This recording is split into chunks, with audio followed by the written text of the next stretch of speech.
Follow me there.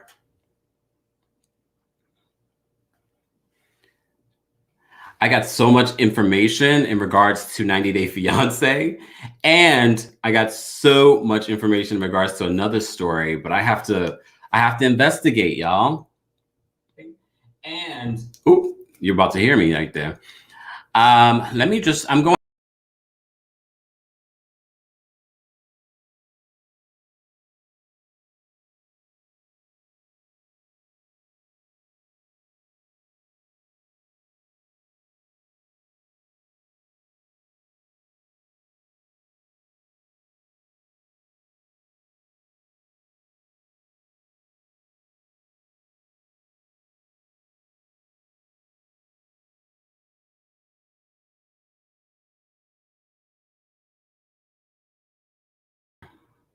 I don't know how I took myself out of it.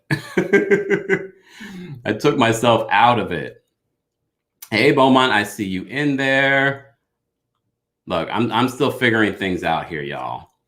Just trying to make sure I know what I'm doing. Let me pin so you guys can join me if you want to join me.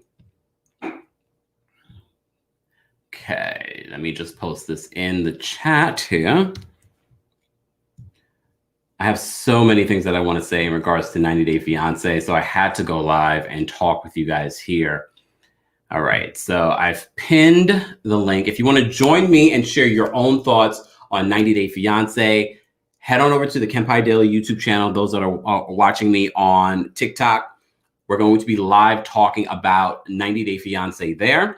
So click the link in my bio and you should be able to follow me there. But here we are. Okay. I have so much to say. I literally had to rewatch 90 Day Fiancé because I had so many things that I want to say about it.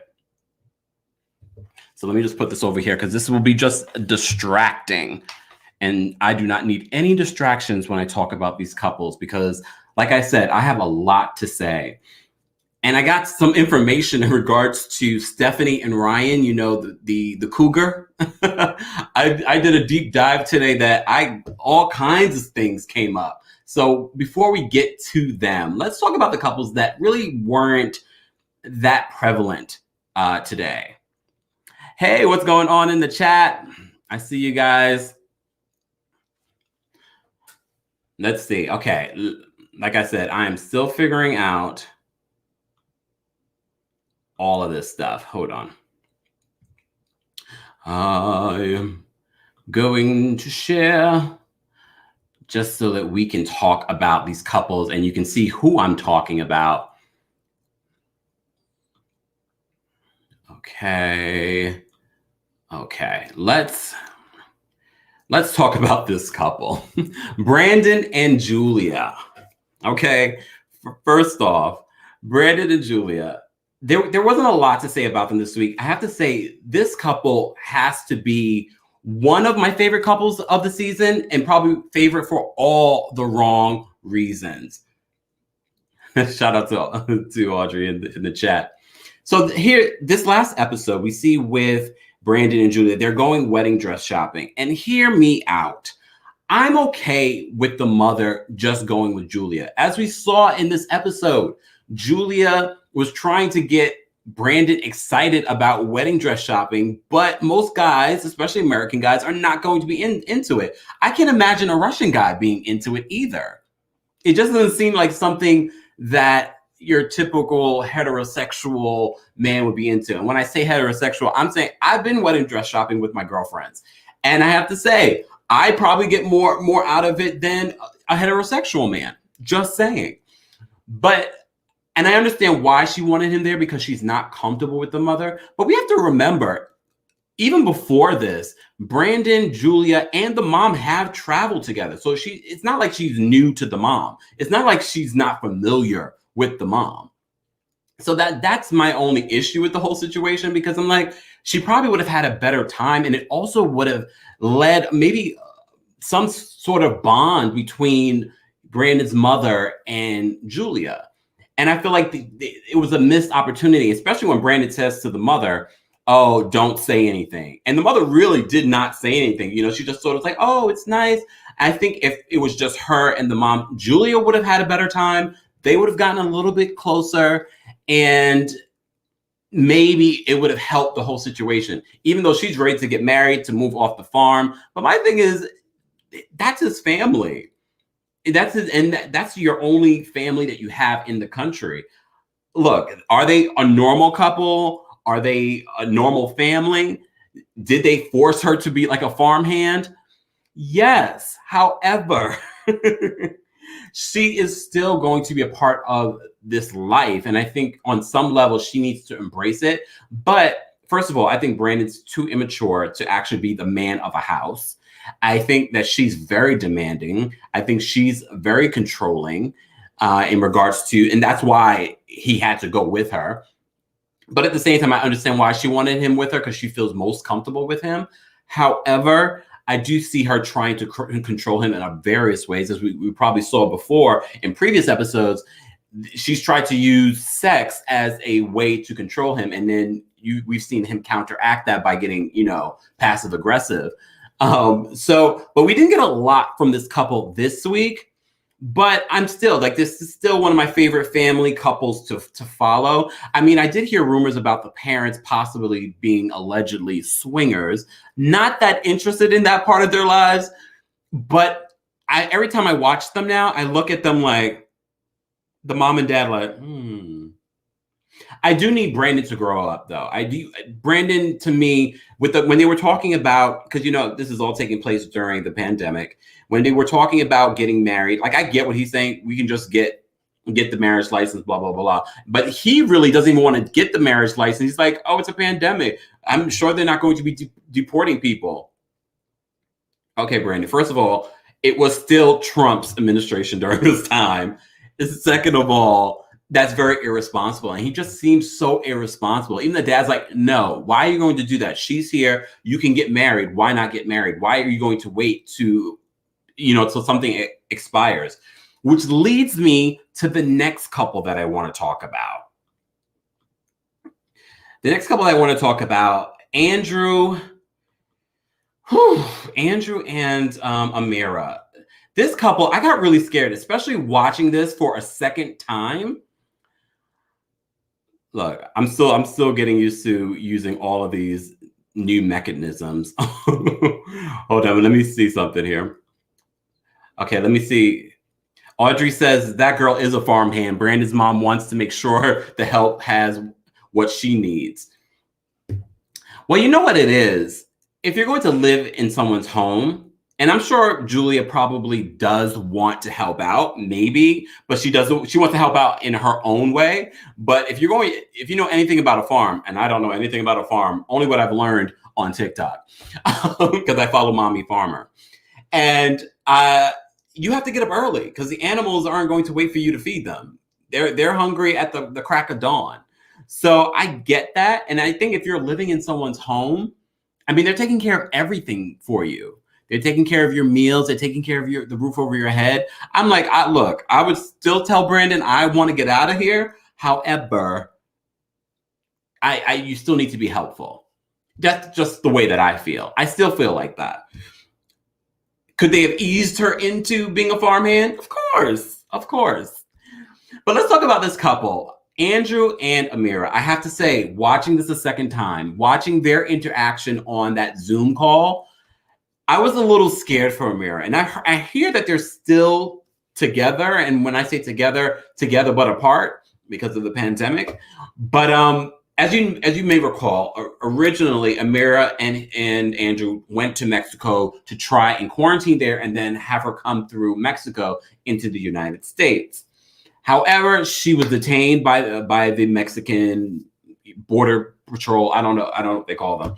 And she said to the way that she makes it seems like it was a horrific experience. And it doesn't seem like he really addresses what she might have went through. Anyways, fast forward to this Zoom call that they have with an attorney. The attorney lets her know that based on what she might have said to immigration in Mexico, might have been like a key thing to them, like, oh no, we're not going to let this person in. Instead of just saying, oh, I'm coming to vacation, she's saying, oh, you know, I'm here to meet my fiance. For all they know, your fiance could be Mexican and she's trying to marry and stay in the country.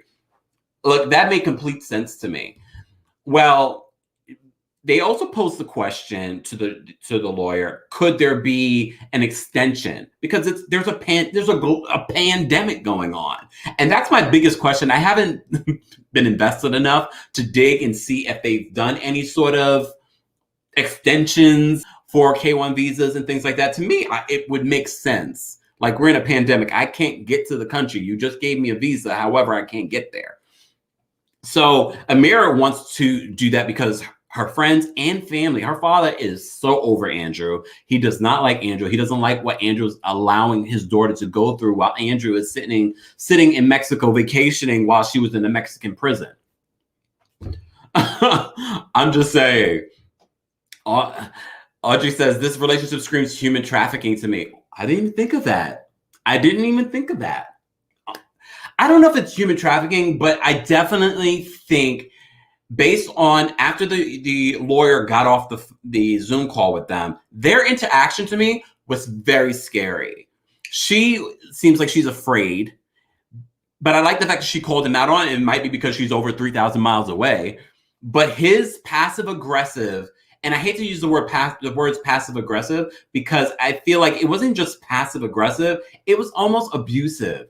And how he tried to switch up the whole conversation on, oh, you're blaming Mexico on me. She didn't blame Mexico on you, but she went through a traumatic experience, and now you want her, how many weeks later, to go possibly through the same thing in Serbia. I don't know anything about Serbia. The father says there's a Serbian mob. I don't know anything about that.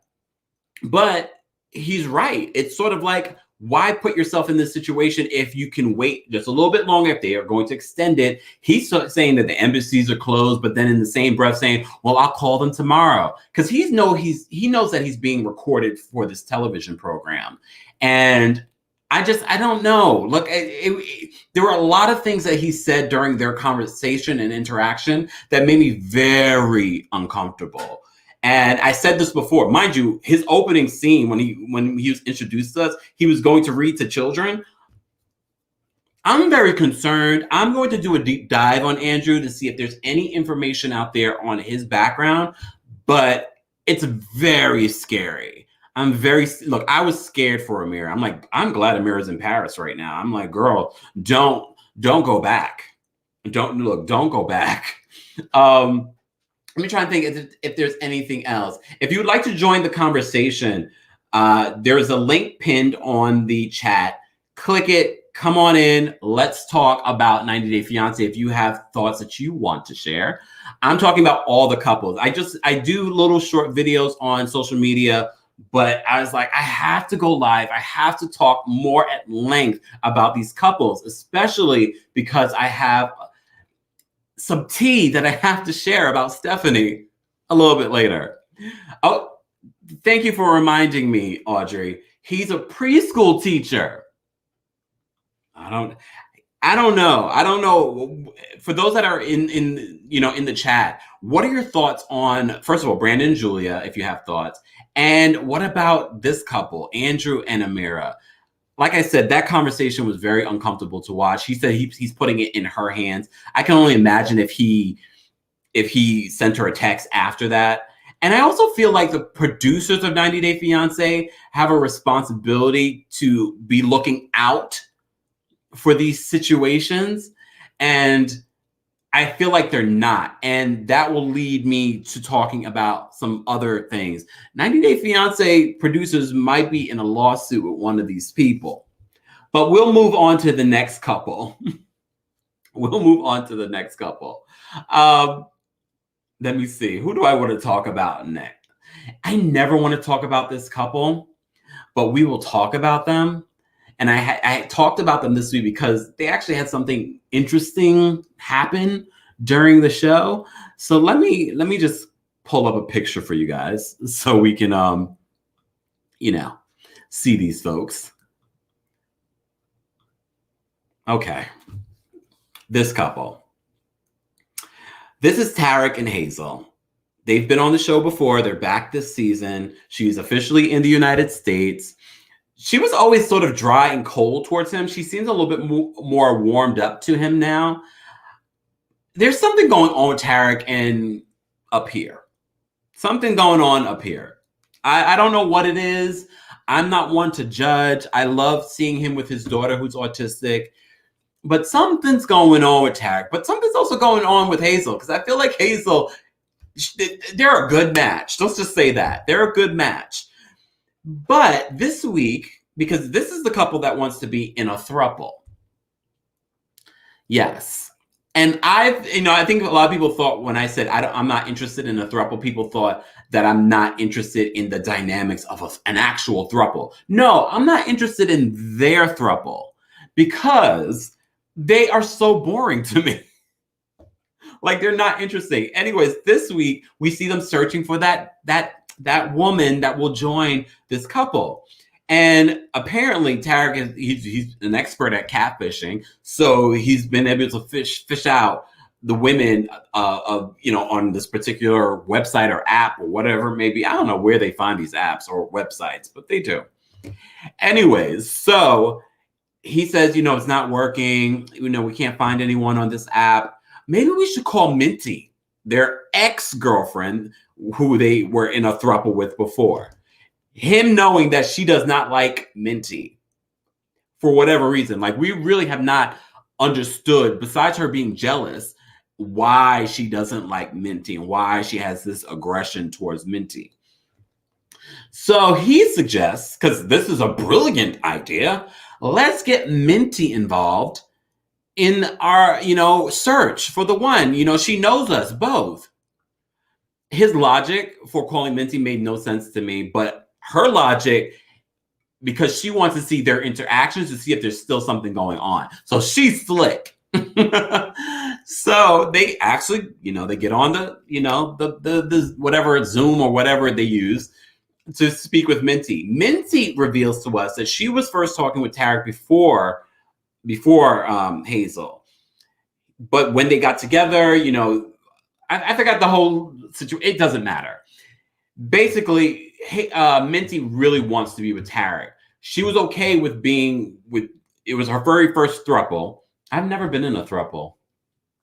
I couldn't do a throuple. I also couldn't have okay, I'm digressing. Let me pull it back. The Minty really wants to be with Tarik, but she was okay doing the throuple situation. But apparently Hazel felt like Minty and Tarik had more of a significant relationship than he had with her. And this is my problem with Hazel. Hazel, why do you think that won't happen again just with another woman? Oh, because she won't be Thai? She says this, y'all. She says, oh, I don't want, a Thai girl. She wants a brown girl. I don't know what that means. I don't know if it means that she's into black girls. I don't know. I really don't know. She doesn't clarify. She just doesn't want the girl to be Thai. Anyways, so they get on this Zoom call and the tension is thick between all of them. First of all, look, maybe they just want a storyline. Maybe they thought this was the only way that they could do this. But then I was just like, this is so silly. Like, what are you guys doing here? And Hazel does not want to speak to Minty. She barely does. Minty says, you want to fight? I'm like, are we going to fight over Zoom? And Tarik is just sort of like this with his receding middle baldness. I'm like, just cut it all off. Go bald. He seems like he has a decent head. Just go bald. That annoys me. Anyways, I did have a couple of years where it was starting to thin up here too. Look, but you're on TV. I wasn't on TV. Anyways, I'm digressing. Okay, let me focus.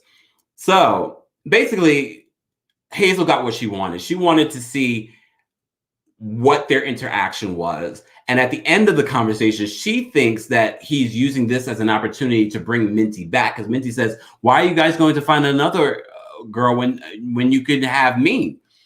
I'm like, oh God, Minty, desperate much? Anyways, I feel like I've wasted way too much time on this couple. I don't know. If you guys have thoughts, as I said before, please share them in the comments section, and I will check those out. Let me see. Let's see. What's the next couple that we want to talk about? Okay. I completely forgot to talk about this couple. Oh my gosh. Do I even want to talk about this couple? Let's talk about Mike and Natalie. Mike and Natalie. This couple. So last week, a lot didn't happen this week.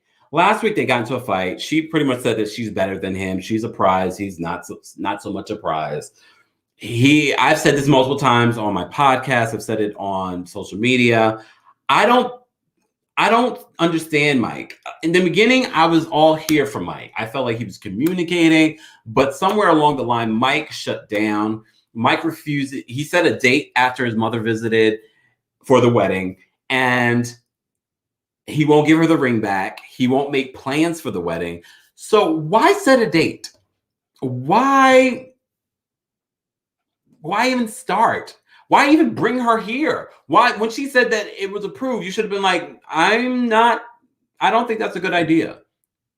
But then we have to remember, they're filming a reality show. They're paid. They're not paid a lot, I hear, for this reality show, but it's still money. You remember he admitted to her that he was having money problems at one point. So it wouldn't shock me that he was like, okay for her coming, because he did love her at one point. This is a payday. People do like to be in front of the cameras. 90 Day Fiancé is a huge platform. So it wouldn't shock me that those might have been his motivations at the time. Well, this week, like I said, there wasn't a lot of focus on them this week. She, in the very beginning, has a phone call with one of her friends back in the Ukraine. And basically the friend is just, advising her, maybe the reason why he hasn't given you the ring back is because you're bringing up this old issue about his female best friend, and that you think that they had an affair. She doesn't have a lot of proof. She has as much proof as Teresa has about Jackie's relationship on The Real Housewives of New Jersey. I'm just saying. I'm like, okay, so give me some legitimate proof. She doesn't have any. Anyways, so after that conversation, she decides she's going to apologize to Mike, because she says, when she gets his trust, she'll get the ring. Okay, Natalie. Just be obvious about your plotting. Just be obvious. I'm okay.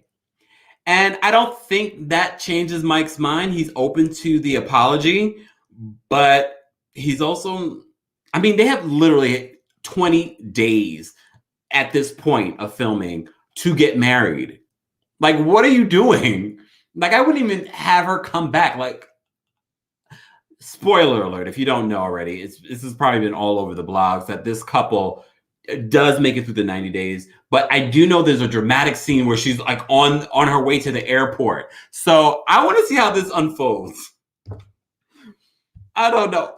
This season is not the greatest in history for 90 Day Fiancé. I do want to watch 90 Day Single Life.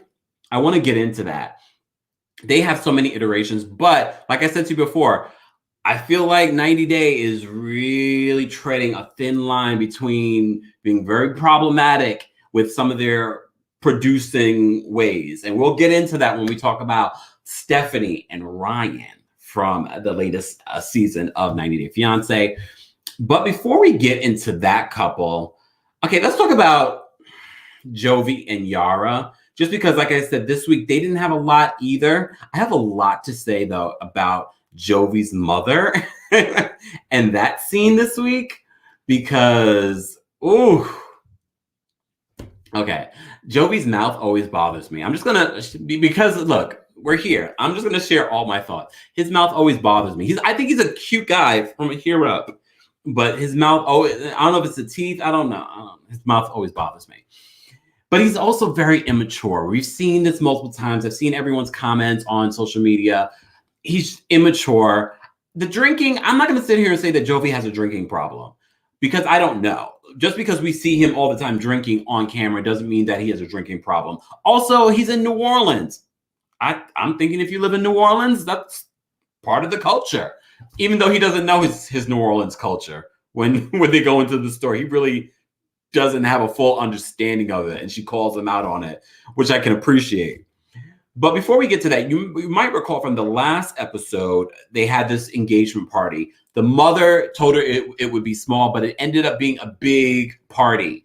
And Yara let it go. She didn't make a big deal about it, which I was like, okay. And she seemed like she was really, it's like, to me, she's doing a better job interacting with his family than Julia is doing with Brandon's family. And she's actually met the family multiple times before coming here. So Yara, though, as I said before, she seems like she is getting into the flow of things with the family. Anyways, fast forwarding to this episode, the next day, she's still pissed at Jovi because at the engagement party, he was drinking, he was everywhere. She felt like he wasn't with her. He wasn't there with her.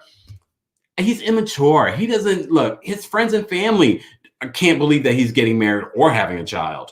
At the party, he also tells his parents that she's pregnant. And in this episode, he's like, "Oh, so you're not, bothered by the fact that you're pregnant already and you just got here?" And she's like, "No, it's not." And I agree with her. Like, her English is not that great, but basically what she was trying to, this is my interpretation. What she was basically trying to say, if we're not using protection, what do you think might happen? And this is what I said in my podcast.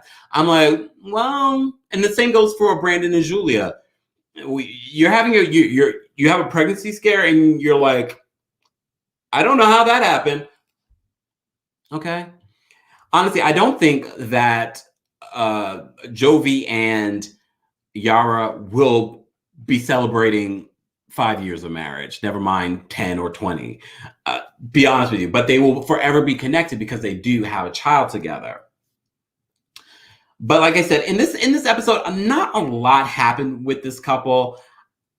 I'm not invested. I'm not invested in their relationship. Not that I should be, but you know what I'm saying. Look, if you watch reality TV, you understand where I'm coming from. All right. If you're just joining us, we're talking about 90 Day Fiancé, the latest episode. If you'd like to join the conversation, I've pinned the link for you to join. I want to hear your thoughts on any of the couples. We'll be live for a little bit longer because I have some 90 Day Fiancé tea that we need to talk about.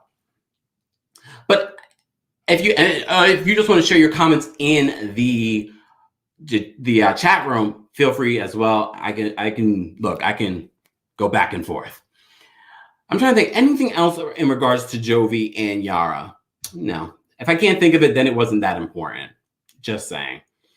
But I do have a lot to say about Rebecca and Zied. Zied, I think it is. Zied. I actually really like Zied. I don't think I've ever looked at Zied and was like, I don't like him. Why is he doing that? No, I actually think Zied is a really nice guy. I think the only problematic person in this relationship is Rebecca. So if you've been following this couple, this is their second season on 90 Day Fiancé. This episode, she finally gets a day off. They go to this cabin, beautiful cabin, Georgia. I think I know where they went. And the biggest issue that they have this week is that Ramadan is coming up. He would like to get married before Ramadan because I don't know if you're not allowed to, or based on what he said, he's never seen someone get married during Ramadan, which is a very important holiday in the Muslim religion. And she's familiar. Rebecca's familiar with this because she was married to a Moroccan man before. So she's familiar.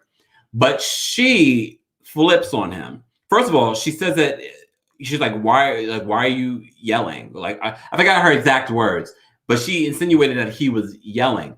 So when I watched the first time, I think that was yelling for Zied because he's very soft spoken.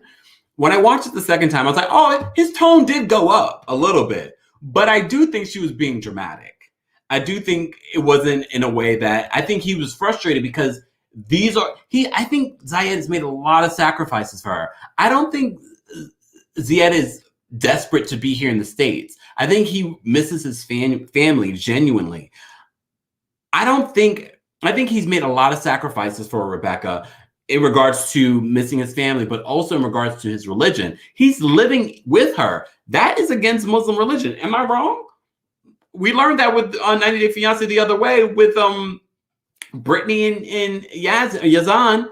So I need Zied to make it make sense because that doesn't make sense to me. If religion is so important to you, why can you stay with her now but not like that's the part that's confusing to me. But with that being said, I'm back on Zied's side because you brought him here 90 day look, a lot of these people are treating these 90 days as a 90-day trial. No, girl. If he's going to cheat on you, leave you, whatever it may be, he could do that after the 90 days. It doesn't. You want to wait till what, the last week of the 90-day period? Like, that doesn't make sense to me. Anyone else? Look, anyone else? But yeah, but at the same time, I feel like she's also being stubborn. I have a feeling that they probably will get married after Ramadan because he'll still have at least 1 week before the 90 days are up. I'm thinking that might be the compromise that they come up with. But as I said before, I don't see any reason why she couldn't get married before Ramadan. If you're so insecure that you're going to get hurt again, like you did with your ex-husband, then you shouldn't put yourself in situations that are very similar. And you shouldn't have went through this entire process and paid thousands of dollars to go through the K-1 visa process if you didn't trust this person. And if you don't trust this person, why are you marrying him? And she says, oh, well, this is going to be my last marriage. And the first thing that came to my mind, Elizabeth Taylor probably said the same thing after the second one, too. Just my thoughts. Let me see. I'm trying to think, is there anything else I want to say about them? No, nothing else. Look, I'm done. I'm done with them. Okay. I think the time has come for us to talk about your favorite couple. Or, well, not just your favorite couple, your favorite person. So I got some information that I want to share about Stephanie and Ryan. There are allegations that Stephanie is making about Ryan, about 90 Day Fiancé production. This last episode, we don't see Ryan because we saw in the previous episode, Ryan leaves because of a sexual situation. We won't get into it. And now that I think about it, she's making claims of sexual assault. When I think about it now, I'm like, oh, that really was. If she asked you to wear, a condom, then you should do so. And if you don't do so, that is a form of assault. Am I wrong? Look, am I wrong? Anyways, so according to this last episode, Ryan's gone. She reaches out to Harris. Harris gets on a 4-hour bus ride, a 2-hour boat ride, just to come see her. Because Harris has a plan. Harris wants to, look, Harris might have a plan, or the entire family might have a plan. Because I know that during the 90-day Bears All, Ryan makes it seem as if he's done with Harris. But I don't know if I believe that. I believe that the entire family is in on it. And according to some interviews that I saw with Stephanie, she doesn't record the tell-all. The tell-all happened last week. She did not go to LA to do the tell-all. And she's making a lot of allegations against Ryan, against 90 Day producers. But like I said, we'll get into that. So Harris makes it to this bungalow. We'll call it a bungalow because I just like that word.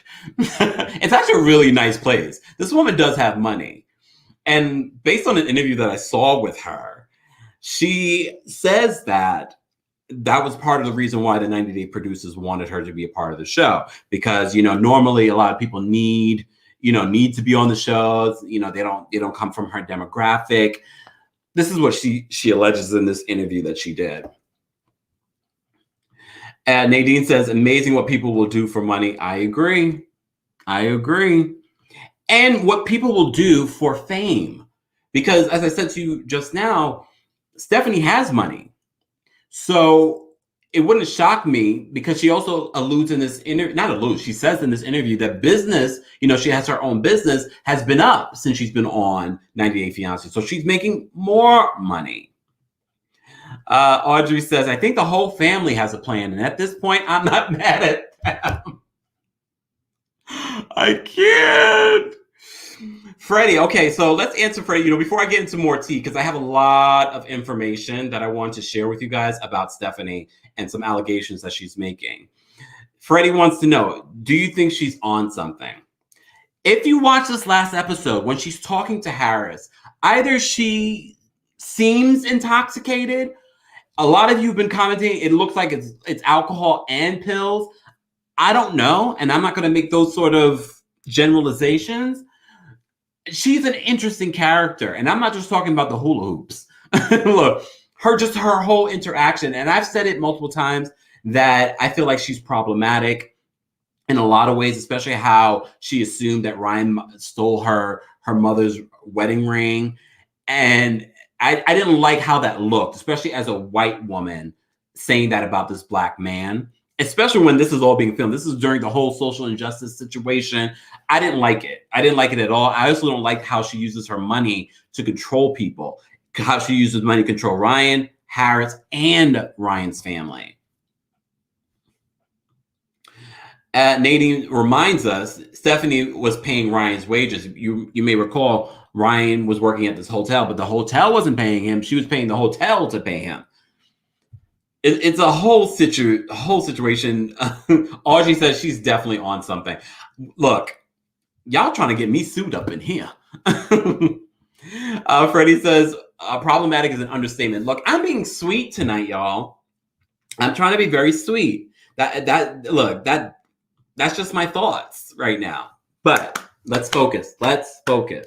So Harris is there. She's like, first of all, I'm glad that Harris gets to stay for 3 or 4 days at this beautiful bungalow, because he took a 4-hour bus ride at 5 o'clock in the morning and then a 2-hour boat ride to the island. And the least you could do is have him stay and probably do a lot more. I don't know.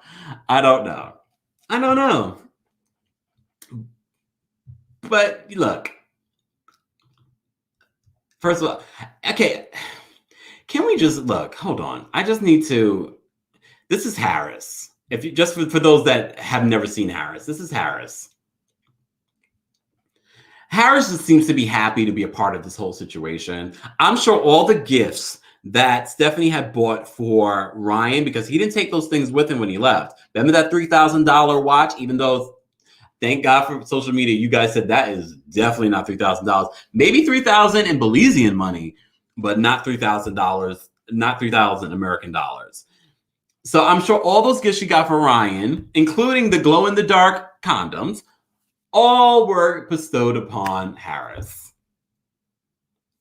Harris seems just to be happy to be, as I said, a part of the party. Nadine says Harris is desperate for his green card. I think they both were. I wonder what really went down between Stephanie and Ryan for him to storm off the way that he did, because you may recall during the episode she alleges pretty much assault, but I don't know how the 90 Day Fiancé producers didn't take that more seriously. It seems, because based on what Stephanie is saying, that they didn't. Well, so I found this article. She revealed that she won't be a part of the tell-all, but she also says a lot of other things. And I want to talk a little bit about what she says in what this article is saying. So according to Screen Rant about this 90 Day Fiancé, they say many fans like Stephanie and Ryan are the most... Many fans think Stephanie and Ryan are the most dramatic couple on this season of 90 Day Fiancé, and for good reason. Not only did the couple share many volatile moments on the show, but Stephanie also claims that Ryan allegedly, I'm going to say allegedly, because this article doesn't, assaulted her.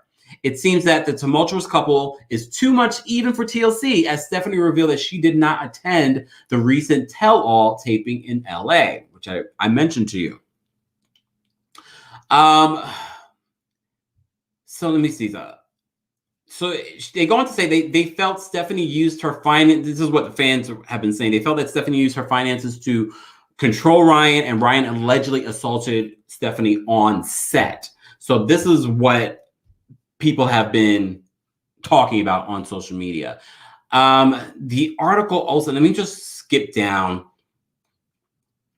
Okay, I want to go to this other article that they talked about. And this article dates back to January of this year. And she had some really big allegations, including, like I said, sexual assault, but also money owed to her and bug bites during the TLC filming. So let's just get down to the bug bites, because I'm trying to understand what exactly happened here. Okay. So, okay.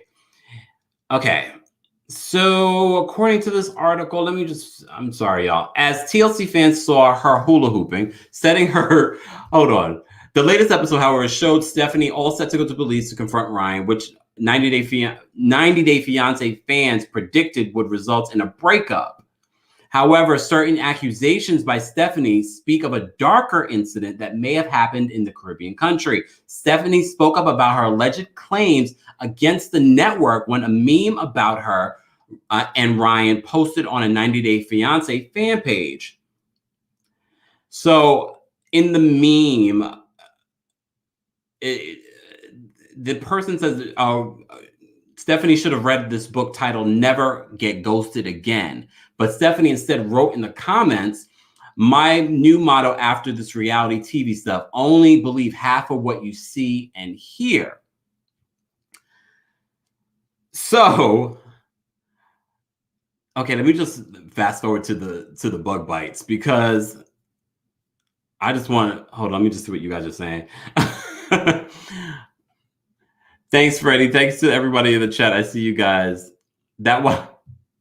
They're talking about the watch.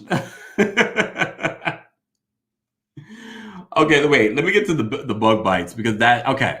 So this is what she says because she's all on social media revealing all the tea. I don't know if she's breaking all kinds of NDAs. This is what she says. I not only was raped while filming, but manipulated to keep filming after I begged to get off set after being bitten hundreds of times by sandflies. I've never heard of sandflies, but you're in the Caribbean, so okay. But no, they just needed a romantic dinner filmed with Ryan. I spend half my time in a hospital now hooked to IVs for the inflammation from the allergic reactions I had. This is what Stephanie is saying. And at the end of her comments, Stephanie spoke about how they are unwilling to pay all the medical expenses and that her attorney started legal action. This is back in January, y'all, while asking the fan to stay tuned.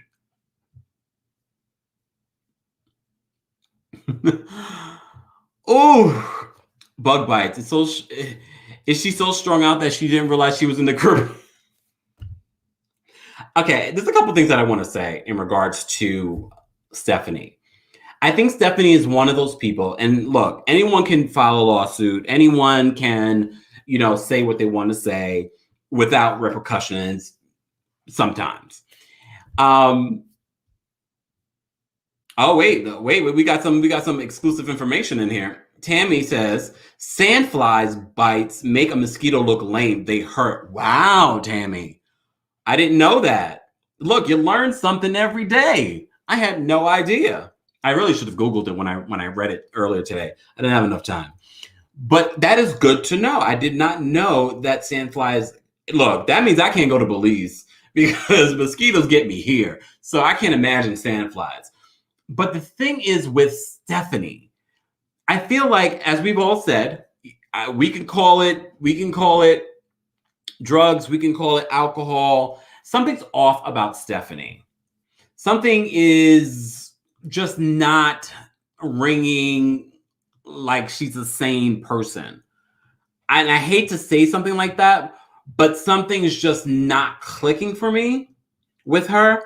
And it wouldn't shock me that the reason in the interview, she said she is yet to hear from the producers in regards to her questions and legal action and things like that. And I think part of that might be because maybe there's stuff that the producers have not revealed about her that she's done behind the scenes. So, but in defense of Stephanie, can I defend Stephanie for a quick minute? If you remember, I think his name was David from one of the previous seasons where he went to Russia. I think he went to Ukraine, and he was hunting down this woman that he was talking to on that website where he had to pay every time he spoke to her. When he was following her throughout his time on 90 Day Fiancé, to me, that was problematic, because if someone is not meeting up with you, that's their right. But the fact that the cameras and the producers were following with him, this woman, trying to track her down, that to me was problematic in itself. I was like, that's not cool. Maybe she doesn't want to meet David. I just thought that was odd. Oh, she said you better not defend her. I mean, that's the only thing I can defend in regards to the producers. I mean, there are a lot of former 90 Day Fiancé people that have said some things about the 90 Day Fiancé franchise. One thing I'll say is this: they have a show to produce, so they're going to do what they can do in order to get the story. And of course, there's editing. Of course, there's more going on that we don't see.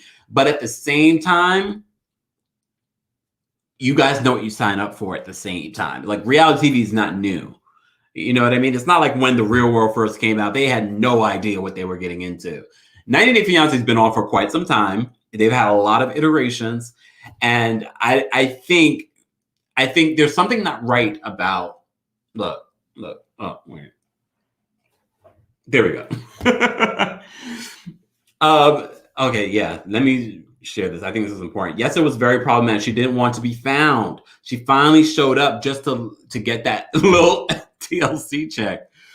And yeah, and I heard that look, if Monique is saying that the Potomac, Real Housewives of Potomac check is small, the TLC 90 Day Fiancé paycheck, based on what I've heard, is very small. according to this one, she said that it's not a lot of money. Look, I don't know. I mean, I'm trying to think, is there anything else that I have to say about this situation? I mean, like I said, she's supposedly taking legal action against TLC, against the 90 Day producers. I mean, like I said, based on what she described with the incident with Ryan, that does sound to me problematic. That does sound to me like assault. Based on what Tammy said in the chat, if she did get bit by sandflies, that sounds miserable to me too. So, I mean, she might have something here. When I watched the interview with her, I have to say she seemed more coherent and more level-headed during that interview than she does during the season. So everyone wants to know, why do I have this picture of her? Just because for dramatic effect. Just for dramatic effect. I had to look. I had to share. Look, I just had to, look. Nadine says, money is relative, though. If you live in the middle of the woods like Mike, that may be a Exactly, Nadine. Very good point. Money, look, to her, it's not a lot of money. She does have money. And that's part of the reason why she says that the producers wanted her on the show. They wanted a different demographic, according to her. But like I said, maybe that's part of the reason why Mike decided to have Natalie come. Maybe, we know he has things to pay. It wouldn't shock me. It wouldn't shock me at all. Thank you to everyone that tuned in. I like I said, I do quick snapshots of 90 Day Fiancé on my TikTok, but it's just never long enough. So I had to come on here and share my thoughts on this latest episode. Last week's episode, I probably couldn't have done this because I didn't really have a lot to say. And I say that now and then I'm like, oh, I talk all about these topics, hot topics, and the Real Housewives and more on my podcast. A link is available in the description of this video. Be sure to check that out. And if you're a first-time watcher, be sure to like this video. Be sure to subscribe and hit the notification so you never miss out when we go live. Look, I did this very last minute. You don't want to miss out on that. So definitely be sure to hit the notification bell. Thank you to everyone in the chat. I appreciate you guys being here for one of our lives again. And we will definitely be going live Friday just to do a quick catch up. Don't forget a new podcast episode featuring Lisa Marie Riley, also known as the One Funny Mommy on social media, will be available tomorrow. KEMPIRE Radio on all of your favorite podcast platforms. Have a wonderful night.